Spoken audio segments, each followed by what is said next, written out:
What is going on, everyone? This is Nathan Payne. We are live with the weekly batch call where I show you how to use batch leads to crush it in your market, how to do business, how to get deals. Right now, with the way that the market's changing, it's so important that you know what a deal is. You know how to use the data from batch to lock up deals, to find the right stuff, to use your time wisely. So right now, we're going to talk about today on this weekly batch call, how to determine if you have a good deal. I'm going to show you exactly how to do it, and through the painless wholesaling method. That's why the painless wholesale method is so legit, because if you have buyers that you already work with, you don't only have to just guess and run the comps and think you know someone will offer. You can ask someone. You can ask one of your buyers. So let's get started.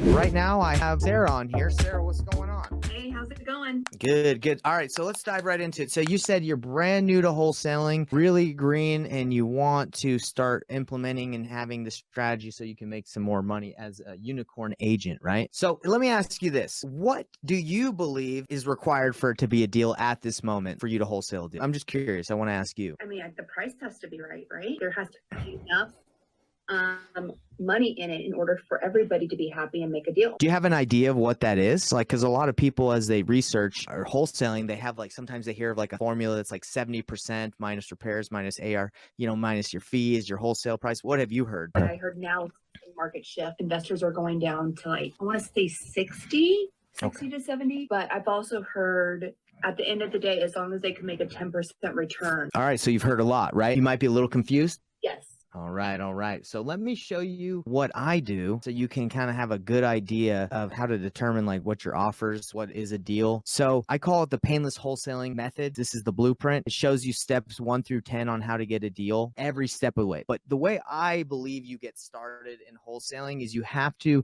at first, mindset is really important, because wholesaling, it's a roller coaster ride, especially when you get started. It's ups and downs. It's getting deals, falling through. So you have to be prepared mentally to overcome that. So what's the first thing I tell people? The second step is picking a market. It's really important as you wholesale to pick the right market, because if you're in a market that there's not a lot of activity, a lot of flippers, you're not going to have anyone to sell it to. So you got to pick the right market, and you can use batch leads. So I show people how to use batch leads to pick their market. You can do cool things. You can check areas. You can pull lists. You can find buyers. Let's just say you were in Flagstaff, right? You'd be like, oh, can I start wholesaling like a ton of deals in Flagstaff, Arizona? Like, is there enough volume? Is there enough cash buyers in this area for me to do deals? So right here, you can check. If you just go to quick filters, shows you that there's quite a bit of cash buyers, and that means sales in the last year or so. So Flagstaff would be good by the amount you can see. It says recent cash and hard money loan purchases of real estate. So they have automatic filters. It's really easy to determine like if there's activity if you're in a major metro. Because if you're in a major metro, I'd say 99% of the time, like there's activity just because there's a lot of people living there.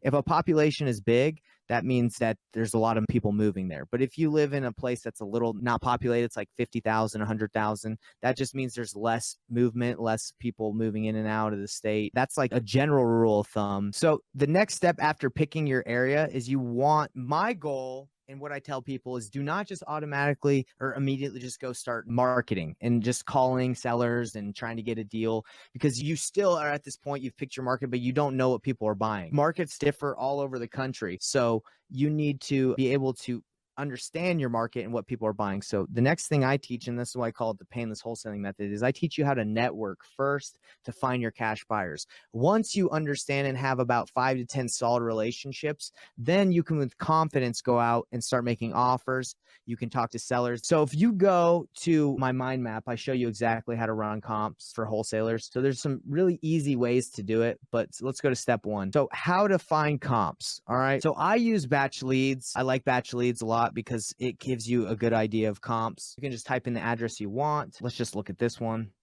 It gives you an estimated value. It runs an algorithm, right? Like most of these softwares, it tells you an estimated idea. So you get a good idea just immediately, like, okay, what it's worth. Even quickly does comparables, and it checks a radius within a year, square footage. It does all that, and it shows you a bunch of different comps. So that's a quick way to do comps like immediately. It's just with batch leads. So the next one is Zillow. And then obviously MLS data trumps all. It's the best way to find comps. So that's how you find the comps. So you want to determine the ARV after you find comps. In order to start the process of like, okay, what is a good deal? You need to find out, what is this house I'm looking at? What is it worth if it's at the top of the market, right? Or it's fully flipped. So the best thing to do is find flipped comparables. If you're just finding a bunch of homes that haven't been flipped, it's going to be difficult to determine what it's going to be worth if a flipper goes in there and makes it really nice. Do your best to find comparables. The next thing that's important after finding the ARV, so let's just say, for example, ARV, you find a house that's worth 200 and you know it's worth 300. So that's the ARV is 300. Now you got to determine, okay, they're giving it to me at 200, but how much repairs does someone need to put into it to get it up to 300,000, right? Here's some questions to ask. So this says, are you working with a seller virtually or are you working with someone in your backyard? This tells you how to navigate if it's virtual, what questions to ask, and how to get pictures. So this is the easiest way to determine a light, average, or heavy repairs. So it says square footage of a house, for example, is 1,000 square feet, times the cost of the light. If it's light, it's $18 per square foot. If it's average, it's 24, or if it's heavy, which means down to the studs, you got to do the whole thing, it's 40, equals your rehab cost. So for example, if you have 1,000 square foot house that just needs carpet and paint, probably going to cost $18,000 because you're doing 1,000 square feet times $18. Very easy. Didn't need to go dive in deep into like a full rehab estimate spreadsheet. I just need to know square footage. Is it light, average, or heavy? And if you're like, well, what makes something light, Nathan? Well, right here. If you don't have to touch the cabinets or the bathrooms and all you got to do is carpet, tile, paint and carpet, or flooring, it's usually light. It's a light rehab. If you have to start venturing into bathrooms and cabinets and kitchens, then you're talking an average rehab. If you got to do everything from a gut job, we're talking windows, everything, it's 40. And that's like a gut job. And these are average numbers, right? It could go up, it could be lower, but I would say 40, 24, and 18 are good. So if you're talking to a seller and you're like, hey, I'm interested in buying your house, and tell me a little bit about the property. And you're like, has the kitchen been updated in the last 5 years? No, it hasn't. Okay. How about the bathrooms? Have the bathrooms been updated in the last 5 or 10 years? Yeah, we just updated them last year. Okay, so I don't have to worry about the bathrooms, right? Then you're like, okay, kitchen, yes. Bathrooms, no. Those are okay. And carpet and paint. So you're right in between like an 18 to 24 because you're not having to do the bathroom. So again, really easy to determine what you need to get a property for. ARV, what is this property worth flipped? How much do my repairs need to be? Now we've gone over both. You've looked at flipped comparables. You know that it's worth 300. You know that this house in this example is 1,000 square feet. It needs $24 per square foot in this example,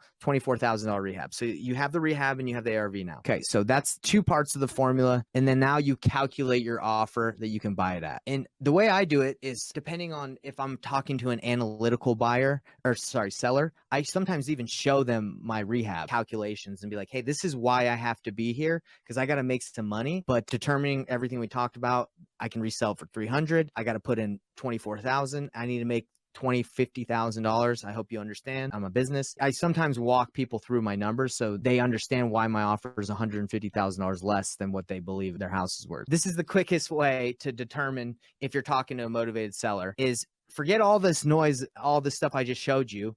Look up someone's house on Zillow and offer them 50% of their estimate. That's the easiest way to determine if you have a deal. Because if someone doesn't get off the phone with you, then obviously you have someone that you can work with, right? Another quick way to do it is 70% of the ARV.